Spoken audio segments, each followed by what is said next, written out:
সালাম, শুভেচ্ছা ও স্বাগতম। আমি মিল্টন। আজ আপনাকে নিয়ে যাচ্ছি ইতিহাসের এই দিনে পৃথিবীর কোথায় কি ঘটেছিল, এই দিনের তাৎপর্য ও বিশেষত্ব এবং এই দিনের ঐতিহাসিক ঘটনা ও রটনা যা পৃথিবীকে বদলে দিয়েছে তা জানতে।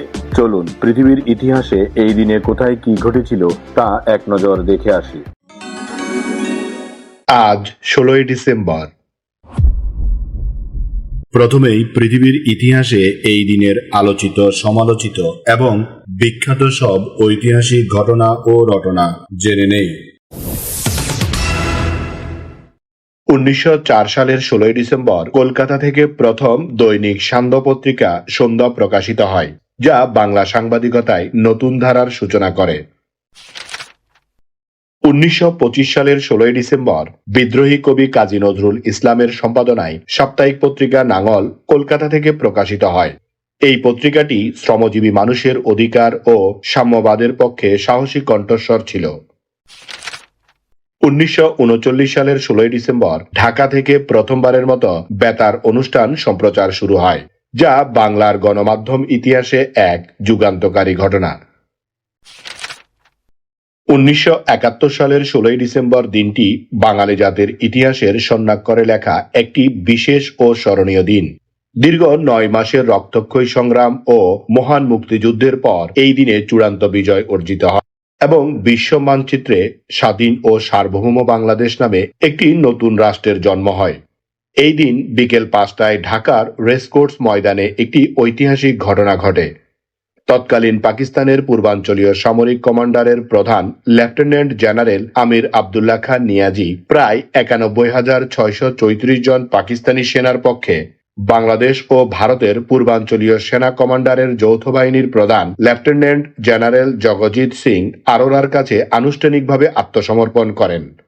এই আত্মসমর্পণের দলিল স্বাক্ষরের মাধ্যমে বাংলাদেশে পাকিস্তানি শাসনের আনুষ্ঠানিক অবসান হয়। সকাল থেকেই ঢাকায় মিত্র বাহিনীর প্রবেশ এবং আত্মসমর্পণের খবর ছড়িয়ে পড়লে সারা দেশে বিজয়ের উল্লাস শুরু হয়। জয় বাংলা স্লোগানে মুখরিত হয়ে ওঠে রাজপথ। সাধারণ মানুষ ও মুক্তিযোদ্ধারা মুক্তির বাঁধ ভাঙা আনন্দ নিয়ে রাস্তায় নেমে আসে।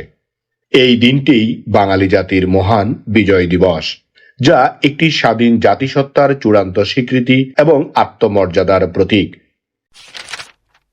১৯৭২ সালের ১৬ই ডিসেম্বর জাতির পিতা বঙ্গবন্ধু শেখ মুজিবুর রহমান সাভারে জাতীয় স্মৃতিসৌধের ভিত্তিপ্রস্তর স্থাপন করেন, যা মুক্তিযুদ্ধে শহীদদের স্মরণে জাতীয় মর্যাদার প্রতীক। ১৯৭২ সালের ১৬ই ডিসেম্বর বাঙালি জাতির জন্য আরও একটি স্মরণীয় ঘটনা। ১৯৭২ সালের ১৬ই ডিসেম্বর থেকে বাংলাদেশের সংবিধান আনুষ্ঠানিকভাবে কার্যকর হয়। এর মাধ্যমে বাংলাদেশের শাসন ব্যবস্থা সামরিক ও অস্থায়ী আদেশ থেকে বের হয়ে একটি শক্তিশালী আইনি কাঠামোতে প্রবেশ করে। এই দিন থেকেই গণপরিষদ বিলুপ্ত হয় এবং বাংলাদেশ একটি পূর্ণাঙ্গ সংসদীয় গণতন্ত্রের পথে যাত্রা শুরু করে। ২০২১ সালের ১৬ই ডিসেম্বর স্বাধীনতার সুবর্ণ জয়ন্তী ও মুজিব বর্ষ উপলক্ষে সাবেক প্রধানমন্ত্রী শেখ হাসিনা দেশবাসীকে শপথ পাঠ করান, যা জাতীয় ঐক্য ও ভবিষ্যৎ অঙ্গীকারের প্রতীকী মুহূর্ত হিসেবে স্মরণীয়। এবার জেনে নেই এই দিনে জন্ম নেওয়া কিছু কিংবদন্তি ও অসাধারণ মানুষের কথা। সমাজ সংস্কারক ও শিক্ষাবিদ উমেশ চন্দ্র দত্ত ১৮৪০ সালের ১৬ই ডিসেম্বর দক্ষিণ ২৪ পরগনা জেলার মজিলপুরে জন্মগ্রহণ করেন। তিনি নারী শিক্ষা বিস্তার, ব্রাহ্ম সমাজ আন্দোলন, সাংবাদিকতা এবং শিক্ষা প্রতিষ্ঠান গঠনের মাধ্যমে ১৯ শতকের বাংলার সামাজিক ও সাংস্কৃতিক উন্নয়নে গুরুত্বপূর্ণ অবদান রাখেন। বাঙালি কবি মাহমুদা খাতুন সিদ্দিকা ১৯০৬ সালের ১৬ই ডিসেম্বর পাবনা শহরে জন্মগ্রহণ করেন। তিনি ২০ শতকের বাংলা কাব্য সাহিত্যের অন্যতম প্রধান নারী কবি হিসেবে পরিচিত। তার কবিতায় প্রকৃতি, প্রেম, নারী মুক্তি এবং পারিবারিক জীবনের চিত্র ফুটে উঠেছে। তার সাহিত্যের ভাষা ছিল সহজ সরল এবং গভীর অনুভূতি সম্পন্ন। একজন বিখ্যাত বিজ্ঞান কল্পকাহিনী লেখক এবং উদ্ভাবক আর্থার সি ক্লার্ক ১৯১৭ সালের ১৬ই ডিসেম্বর ইংল্যান্ডের সামারসেটে জন্মগ্রহণ করেন।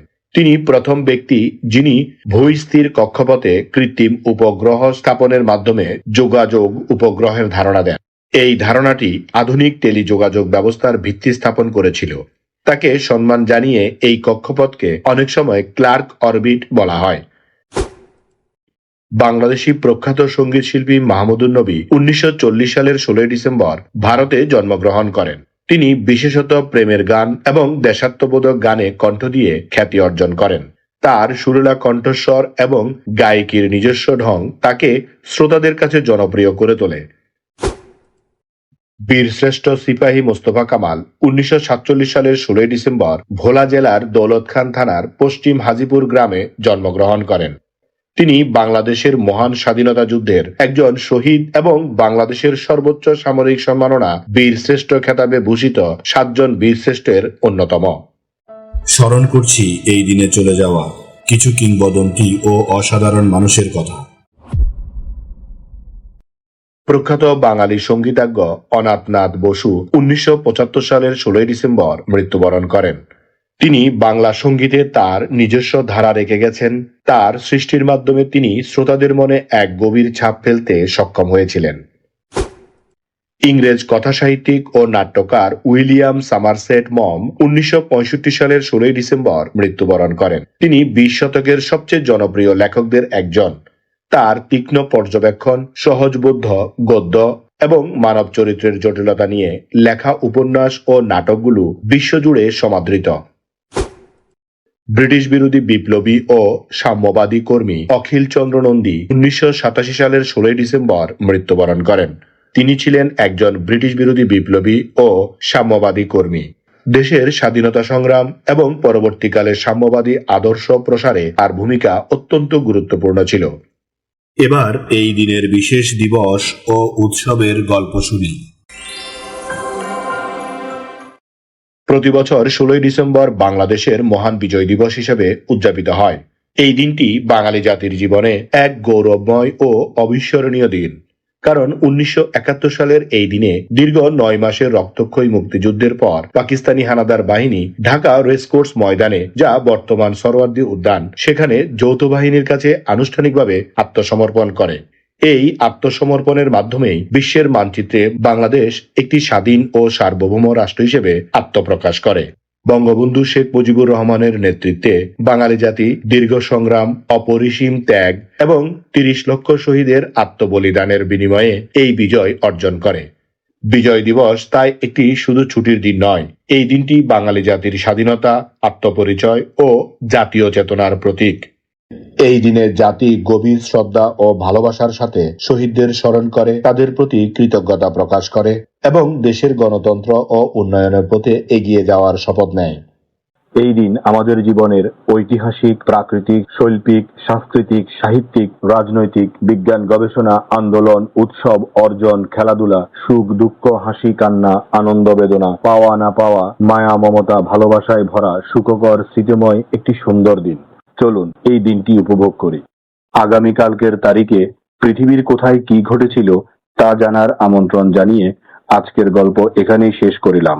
লাইক, শেয়ার আর সাবস্ক্রাইব করার দায়িত্ব আপনার। আমি শুধু বলিব, নিজের, পরিবারের, প্রতিবেশীর ও পরিবেশের যত্ন নিন। ধন্যবাদ। খোদা হাফেজ।